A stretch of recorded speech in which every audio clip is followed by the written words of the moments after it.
Guys, I'm just feeling a little reprieve after a month of feeling rough, so I'm trying to do a few videos. You'll see probably a few in the same setting. I just wanted to make a quick video about a hero of mine. And it's not an idol. I always get people who say, oh, you're idolizing. It's not an idol. It's someone who I admire and I have taken great inspiration from. And he's dead now, but his name is George Muller. And George Muller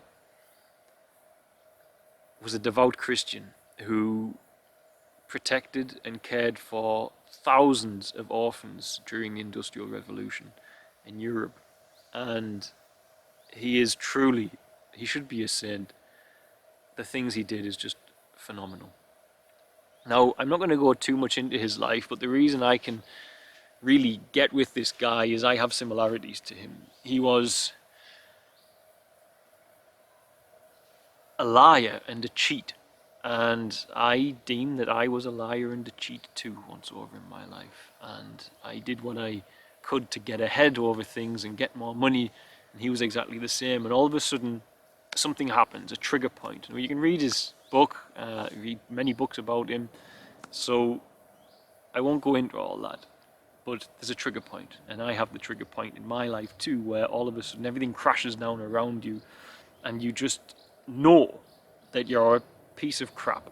You just know, and you can't help but apologize and say, I've got this gift of life and I used it in that way. I served such a spirit as that one, that I would lie and cheat and all the things when you were lied to and cheated and hurt. We know how much it makes you doubt humanity. It corrupts the person you do it to as well.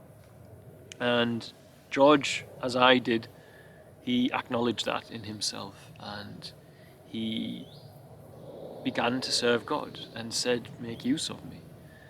And I did the same. Now, I don't say I'm even worthy to stand in the man's shadow, but I just relate to that, to what happened to him.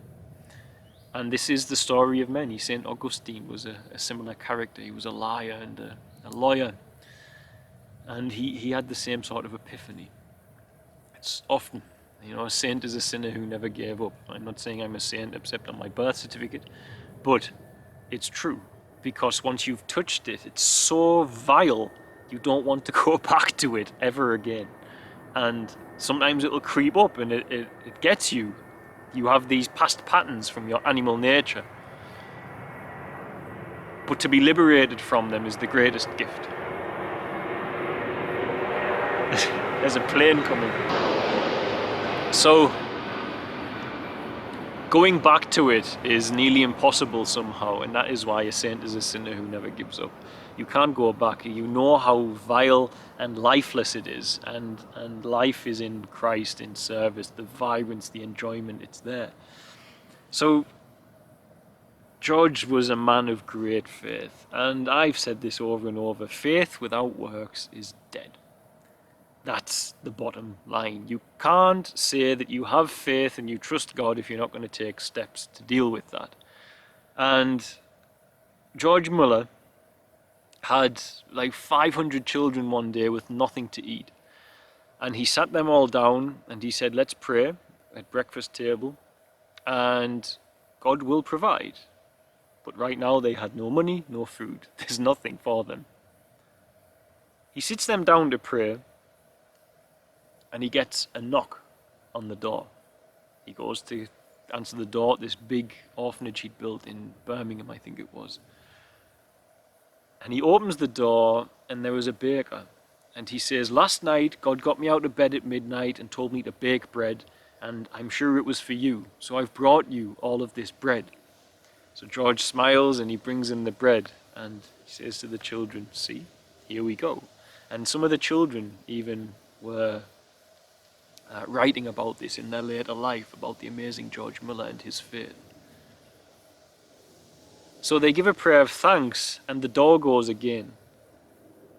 And there was a driver from a horse and carriage from the local dairy. And he said, my horse and carriage has broken outside, the wheel has fallen off. By the time it gets repaired, the milk will have turned bad. Can I give it? Do you have use for it? Can I give it to these children? George invited him in and said, yes, of course you can. The children had milk and bread that day after they were going to have nothing. He sat them at that dinner table because faith without works is dead. And this is absolutely true. This is absolutely 100% correct. I have seen it in Tanzania. I saw it. And I'll give one example of this. I had no income. I had no money saved up. And I met Diana and Christina, two sisters. May Christina rest in peace. She died last year, sadly, from pneumonia. Very common cause of death with cerebral palsy. And I brought them to our home in Tanzania because they were suffering dreadfully. Then, in quick succession, I met another boy who was tied up with animals in a shed, cerebral palsy, and I brought him. And already I started to struggle with the financial burden of the hospital, etc. I didn't have a good enough car to transport them. I had a little Nissan Micra or Nissan March, wherever in the world you are. Wasn't happening. But I really knew God was there. And I absolutely had faith that he provides. And I just have to stay the course and he will provide. Because faith without works is dead. It's no good saying God will provide and then not believing on it. It's no good. So I felt trapped by this, but I kept, okay, I've got to keep on believing. Met another child who was blind and alone all day. He had Asperger's, he was hurting himself, brought him home. This is when Feather's Tale was beginning. At this point, we were just getting by on the odd random donation. Somehow we were surviving. God was making provision. Somehow we were making it through. I was sleeping in a storeroom outside because I had nowhere to stay. And it was just the most depressing time ever. I was in a storeroom, people wake me up coming to get the beans. It's just depressing to have a bed in a concrete room and no toilet or anything. And I lay there in my bed and I said to God, I'm sticking to this. And I knew the story from George Muller. I said, I'm sticking to this. I know these children are better here if you trust me with the provisions to look after them. And I needed a car, I needed somewhere to wash the nappies, I needed more staff. We were all exhausted running around. It was just unreal for about 3 or 4 weeks. And I lay in the bed and my phone rang, Tanzanian phone rang. And it was a woman called Claudia. And Claudia was a headhunter for Apple. And she'd had a massive bonus from the company. Not a wealthy woman, but had a real blessing with this bonus. And she said, John, this might be the best phone call you have all day. What do you need right now? And I said, I need a car, I need a wash place for the kids, I need clothes, I need more staff, I need more money for medical. And she went, wow, okay, so how much will that come to? And I said, probably about $40,000. And she said, okay. Shortly after she went, and I thought, maybe they should have said 5 or 10, maybe she then would have helped, you know. So 7 days later, my phone rang again, and I was in exactly the same position. I was laid in my bed stressing out. And it was Claudia, and she just said, check your bank. And there was 40,000. It was the biggest donation still to this day I've ever had. And it was 40,000 US dollars, 30,000 pounds at the time. And we got our first 4-wheel drive. We built the place to wash the nappies. We extended the kitchen. We bought the sensory things that we needed. We got the better qualified staff we needed. But you better believe when I first brought those children back that I didn't have any way to deal with it, but I just knew they were better in that house at least than living as they were. God just kept presenting me children, and I've seen people who would say, no, we can't. We don't have the resources to look after them. We don't have the provisions to care for them.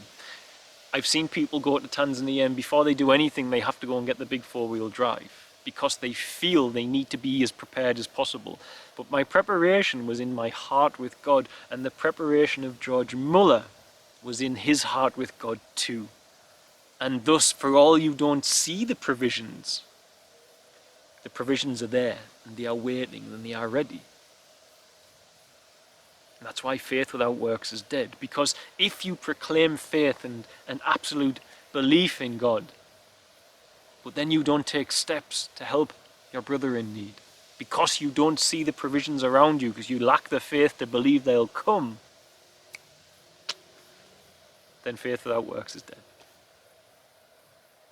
And this is the importance of a verse that I keep repeating, but it's just sitting on me so wonderfully at the moment.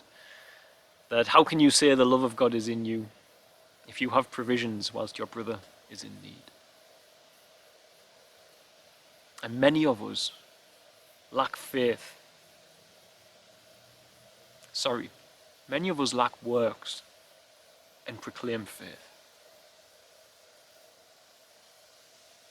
And that for me, grace is a separate topic. That for me is key. Because is the love of God in you? Is it there? Or is your lack of works based on the lack of faith stopping that love from actually existing on the planet? And I feel with the amount of Christians we have on this earth, that if they truly had the works to go with the faith they proclaim, we would change it very quickly. And that's why I share this today. Check out George Muller, and he's one of my heroes. And it does not matter who you are, God can make use of you. It doesn't matter what position you're in, He can open doors where there were once walls. Because faith without works is dead. So if you believe it, take the steps towards it and see if God starts meeting you halfway. Even when you get into desperation, don't let go. Don't let go of believing it's coming. Because God has His timing, as you have your own. God bless, guys. Bye. Thanks for watching. Don't forget to like, share and subscribe, as it really helps us to grow the channel and with it help more children here in Tanzania. Also, don't forget you can support our work by sharing with children in crisis here. Be it sharing for a particular need or even sharing one-on-one support for education, housing, food and medical care. It can be done for as little as the cost of a cup of coffee a week back in the West after all. Just visit www.sharetanzania.co.uk to find out more. Lastly, remember you can also support us via Patreon, www.patreon.com/featherstail, and help keep us here in Tanzania to continue our work. The links for the website and for the Patreon are in the description box of this video. Love and light, guys. See you soon.